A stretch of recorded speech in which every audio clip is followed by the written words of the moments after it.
Glad to have you join us. You're watching the Truth Report. Here are today's top stories. Terror strikes again in central Nigeria.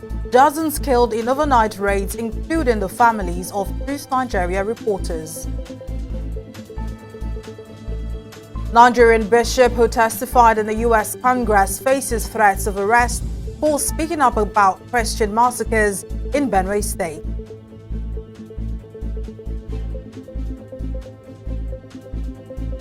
A daring military airstrike frees dozens of hostages held by terrorists after the brutal killing of a respected Christian chief.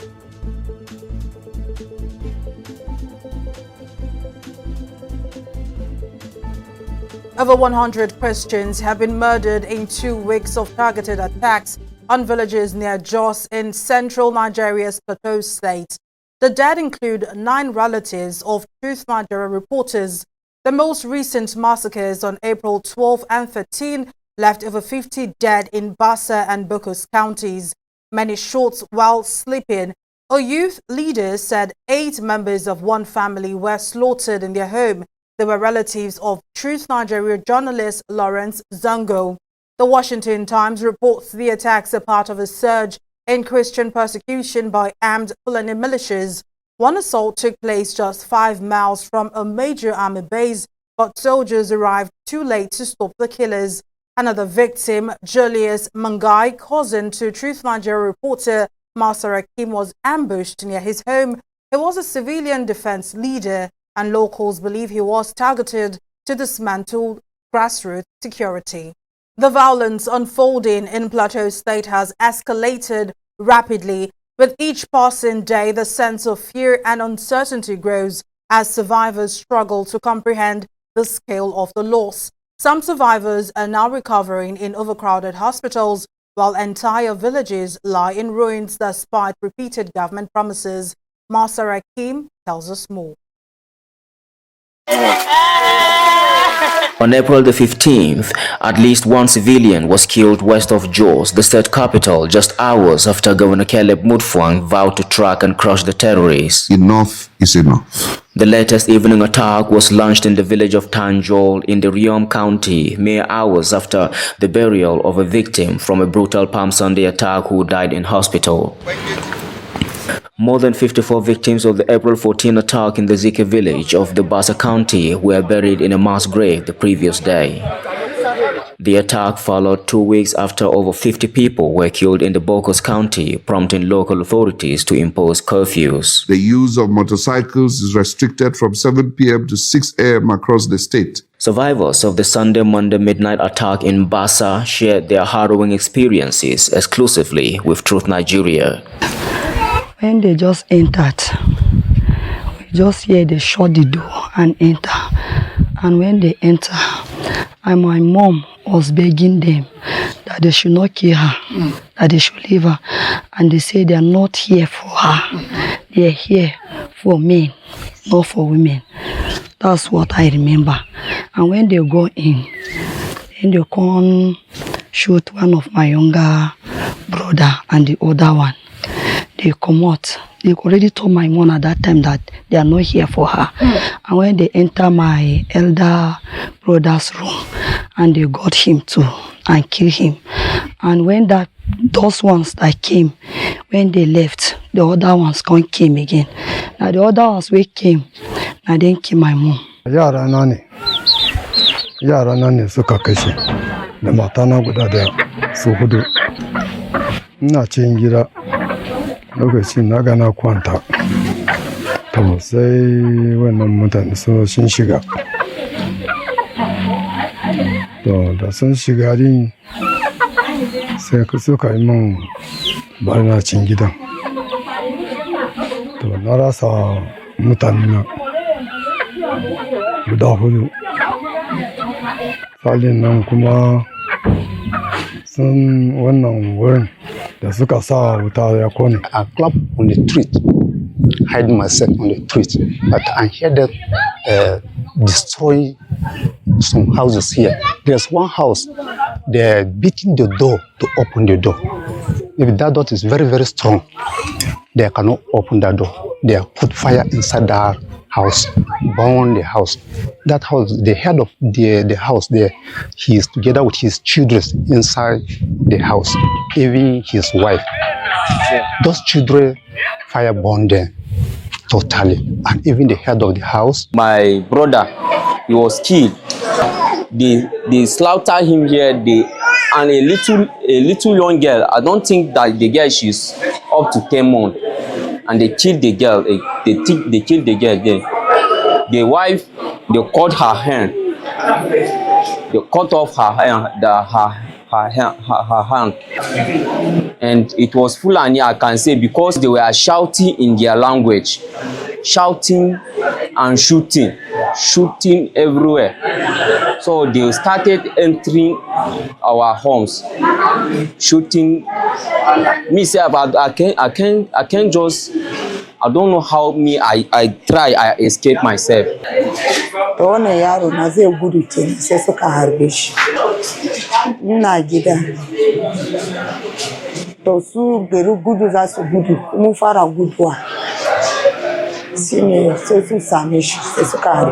The ongoing attacks in the majority Christian state of Plateau have prompted officials to order the establishment of civilian guards across local villages. We must protect our communities while upholding the rule of law. Truth Nigeria learned that military vehicles are now visible in a few areas, with locals standing guard in front of their homes. In Jos, Masara, Kim, Truth Nigeria TV. While Plateau State mourns its dead, similar bloodshed unfolded in neighboring Benue State. At least 13 villages were killed and over 50 homes burned in a brutal attack on Tuesday evening in Otobiakpa, a farming community. Gunmen opened fire around 6 p.m., catching residents off guard. Witnesses described chaos erupting as gunmen arrived at the town and began shooting. Several villagers were killed while fleeing their homes, while others were reportedly attacked inside their houses with firearms and machetes. Local defenders were away at the funeral, leaving the area exposed. Less than 24 hours later, fresh attacks hit nearby villages Amici, Odudaje and Okomaju, sparking new waves of panic. Locals say the threat is expanding and that no part of Otukpo County feels safe. Benue has become a hot spot in Nigeria's religious violence crisis. Most victims are Christian farmers targeted by suspected Fulani militias. As attacks spread across Otukpo County, families are fleeing, fearing the worst. As attacks continue in Nigeria's north, a small Christian village is mourning the brutal killing of its traditional leader and the abduction of dozens of residents, including women, children and the elderly, by armed Fulani militants. The January 18th attack on Agama village in north-central Nigeria is one of many assaults targeting Christian communities in the region. But this time, the victims were rescued in a rare and daring military operation after weeks in captivity deep inside the Wijana militant camp. Truth Nigeria TV's Mike Oda James spoke to survivors, including the widow of the slain chief, about what they endured and what the world needs to know. Agama village, once home to over 2,000 residents, is now a shell of its former self. Nearly everyone has fled. Survivors say Fulani militants stormed the Christian farming community in Kaduna State under cover of darkness, setting homes on fire and dragging families into the forest. Among those abducted was Chief Amos Galadima, a respected tribal leader known for keeping peace among the region's Christian tribes. He was taken with his wife, Mata Halidu, and 14 others, mostly women and children. Mata says her husband had high blood pressure and didn't survive the beatings he received. He died in front of her.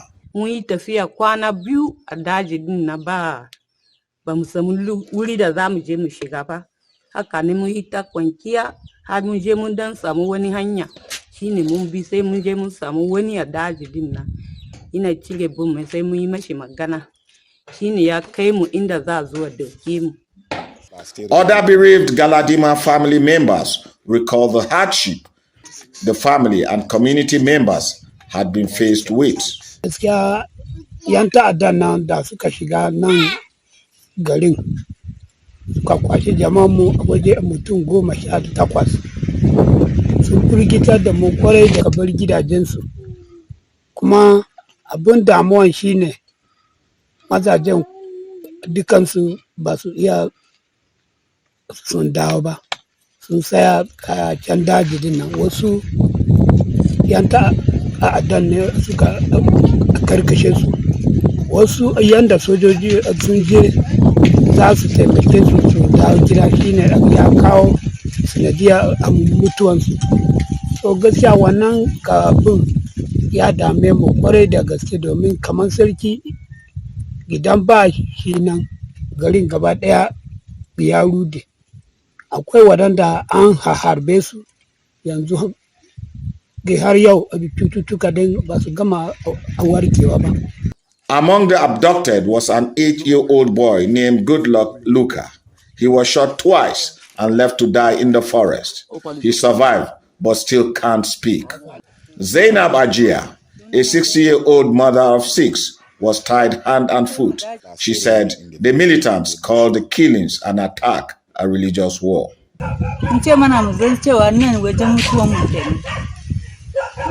Ko da an doka biniga an kashe mu wannan akwai matsala ta ce ba matsala.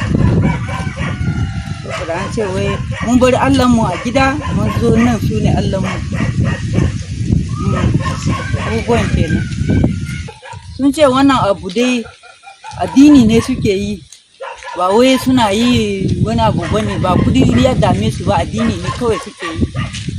Maza sun kai 10 wanda sun kashe. After more than a month in the regional forest, a known terrorist stronghold, hope came from above. To wanda sun iya fita da gudu sun fita wanda ba sun iya ba gawakin su suna wajen. To haka ne mun yi tafiya da jinin mu har wajejen Maro. Su suna yaki da sojoji ne. Sojoji da jirage kudu sun zo suna yaki da Fulani dinnan. Fulani su ma sun sa kayakin sojoji. Sun dauka bindigogin su suna yaki da su. To a wurin ne mun samu fili mun fita. Za ka yi tafiya da kafafun mu su kumbura haka ka kwana a daji. Mun dai mun yi kwana 2 a daji. Kafin mun kai inda kauyen da za mu shiga. Haka muna zama wani rana sai jirgi ya zo. Da jirgi din na ya zo sai ya zo da bom an samu. Sai haka ne mu dan samu lokaci mun fita. The Nigerian Army's air and ground assault on regional forest broke the captives free, one of the very few successful rescue missions in recent memory. But survivors say their ordeal is far from over. They remain displaced, traumatized, and unsure whether their village will ever be safe again. Mike Other James, TruthNigeria Tv, Kaduna. A Nigerian chess prodigy brings home gold at the United Nations Games in New York. The details of his inspiring victory coming up after the break.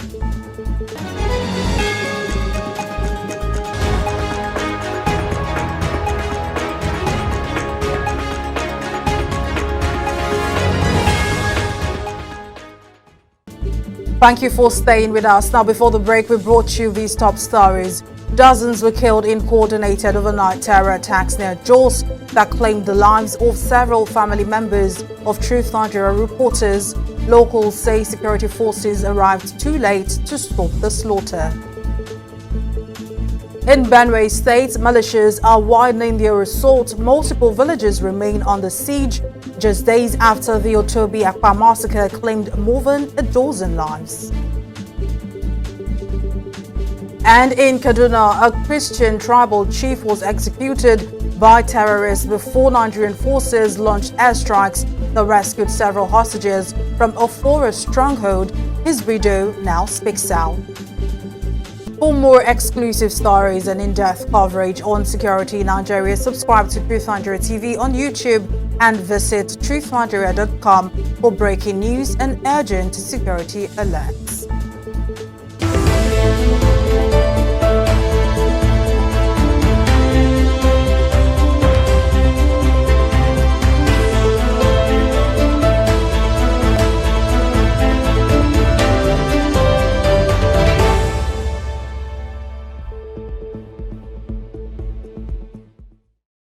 A new report from a Nigerian human rights group is drawing global attention to a wave of religious violence in the country's southeast.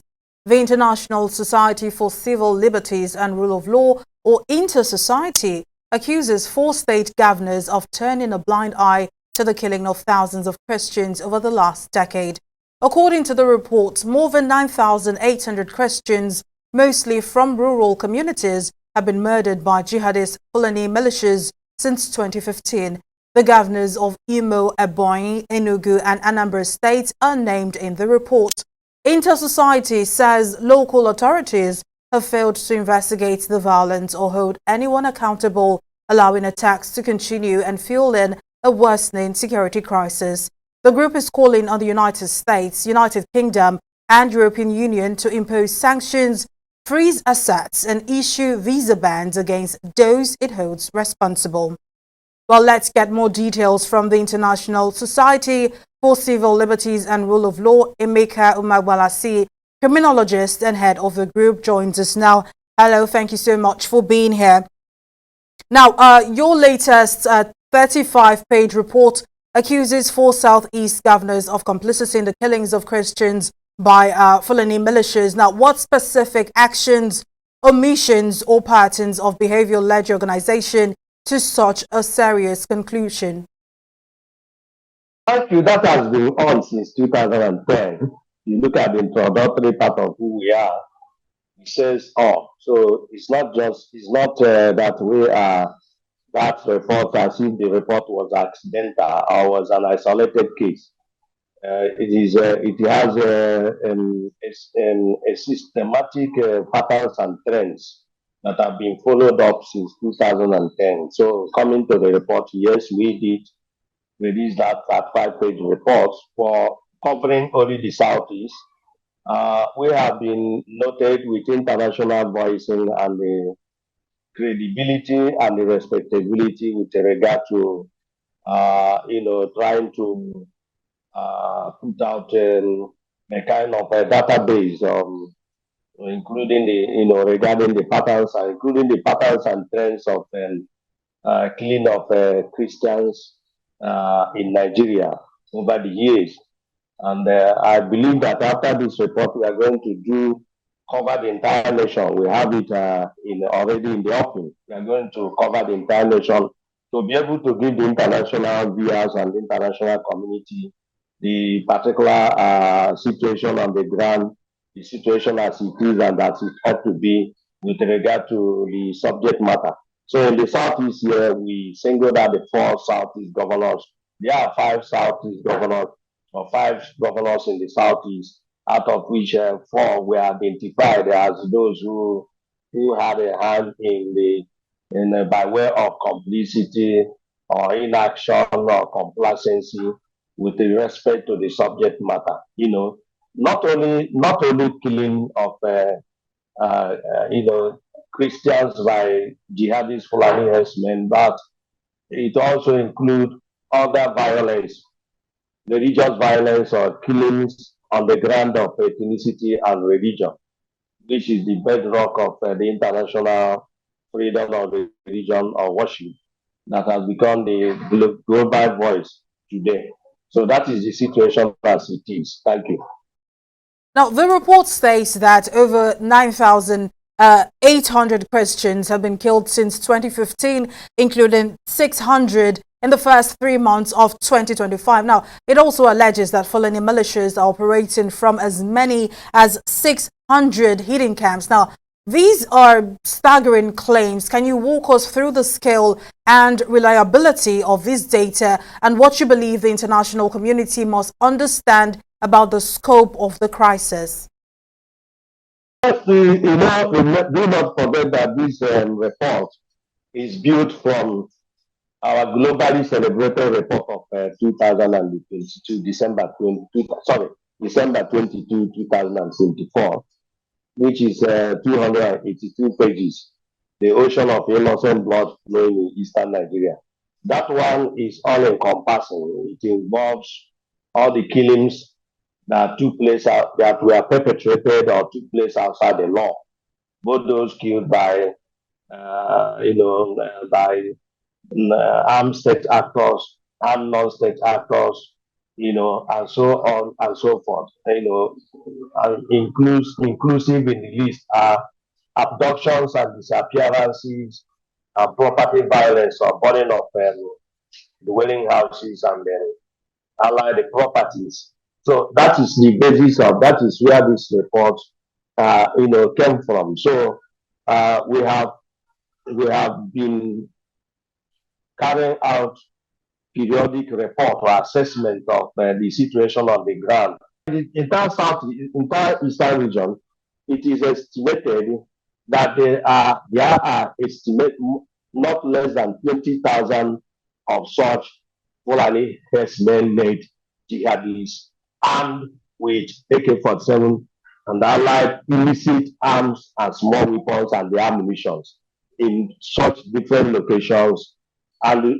swelling the distance of estimated 2.7 million proliferated illicit small arms and light weapons in eastern Nigeria, out of estimated 9.7 million in the entire Nigeria. That is the situation.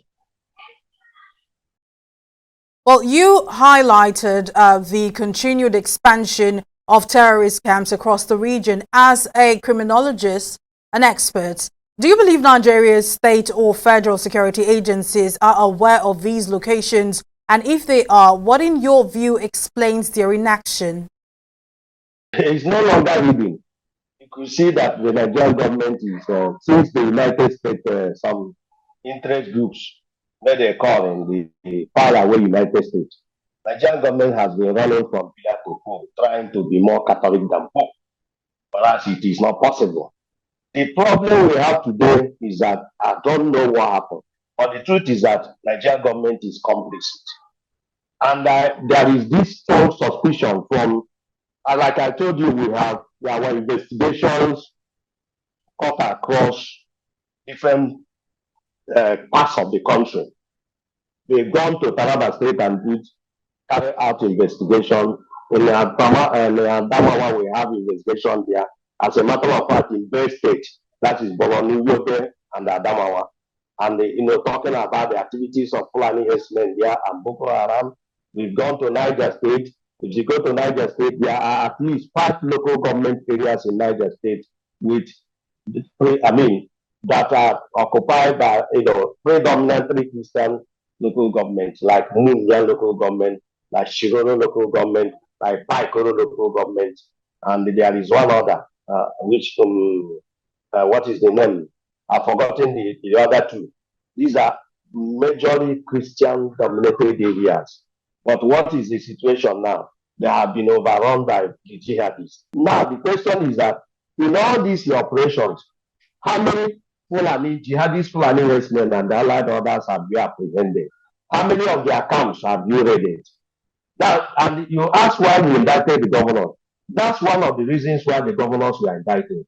We have contacts in the government cycles. If you go there and mention that Fulani herdsmen is launching attack in a certain forest or a certain location, then you have automatically excluded yourself from coming to government house to cover a story. You are a journalist, and if you ask your reporter in the south, he will tell you that. So that's the thing. All right, Emeka Umagbalase, criminologist and head of the International Society for Civil Liberties and Rule of Law. Thank you so much for your insight. And for years, Christian leaders in Nigeria's Middle Belt have been accused of silence while their communities are attacked. But now, one prominent bishop who dared to speak has allegedly become a target. His story reveals the high price of truth-telling in a country where violence is rising and accountability is vanishing. In March 2025, Bishop Wilfred Anagbe of Makurdi traveled to Washington, D.C. and made a desperate plea before the U.S. House Foreign Affairs Subcommittee on Africa. His message was clear: Christians in Nigeria are being hunted and the world must not look away.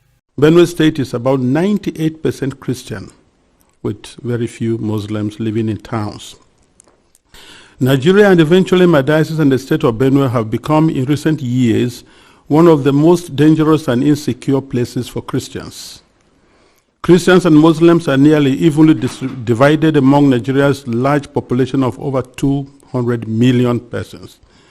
Islamist extremists are fiercely contesting the possession, control, and governing law of the land, especially in the country's northern and central regions, the latter of which is where Benue is located. There are constant ethnic, political, and religious conflicts over land and allegiance. Constitutionally, we are a secularist country, but our unity has been fragile. Political and religious actions and even public speech have been carefully managed to avoid accusations of religious bias and political tensions. A long-term Islamic agenda to homogenize the population has been implemented over several presidencies through a strategy to reduce and eventually eliminate the Christian identity of half of the population. Bishop Anagbe detailed how over 60,000 people have been displaced in Benue State alone. In the first 3 months of this year, 12 Catholic priests were abducted and over 600 Christians killed, mostly farmers, women and children. But now, instead of protection, the bishop faces persecution. Credible sources and even U.S. lawmakers warn that Bishop Anagbe may be arrested when he returns to Nigeria. A press release by Congressman Chris Smith calls these threats appalling and part of a disturbing trend of retaliation against religious leaders who testify abroad. Reverend Father Philip Apple, a local Roman Catholic priest in Makurdi, says the bishop's courage has made many reflect on why so many church leaders stay silent. Christians are attacked and killed on daily basis. And those concerned who are supposed to talk about it have been silent. My own bishop, Most Reverend Wilfred Chikwa Anagbe Sieme, the Bishop of the Catholic Diocese of Makurdi, has decided to speak out for those who cannot speak for themselves. He has become the voice of the voiceless. We really need God to bring us back to the days where we enjoyed peace.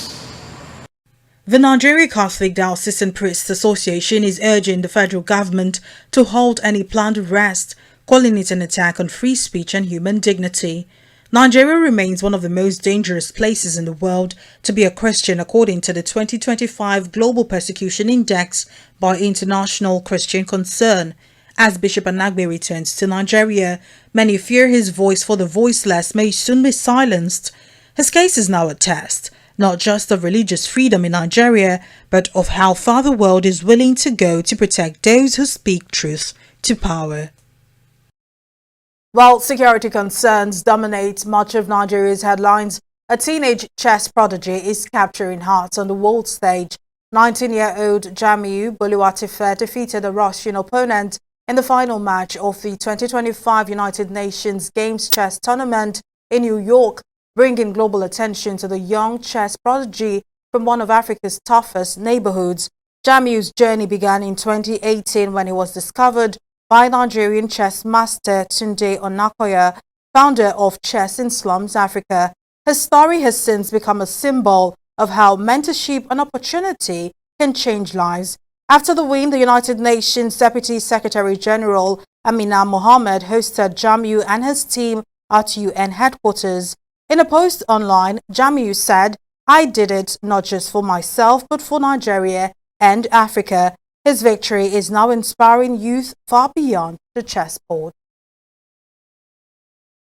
Well, from villages under siege to voices demanding justice and a shining young talent bringing pride to Nigeria on the global stage.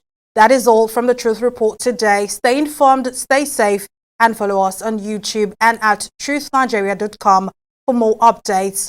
Thank you for watching. I am Mary Kanu. See you next time.